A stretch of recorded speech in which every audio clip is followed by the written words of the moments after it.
আমাকে নিয়ে তুই পার্টি পেয়েছিলিস না? দাঁড়া, তোকে দেখাচ্ছি মজা।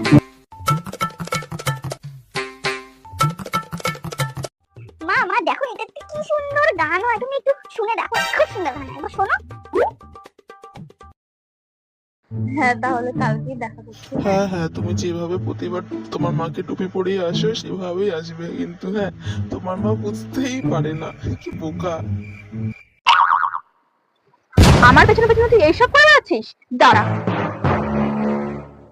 কিন্তু হলোটা কি? এটা নিশ্চয়ই তোর। ভাগ্যিস মনা আমাকে বললো, নাহলে তো আমি জানতেই পারতাম না।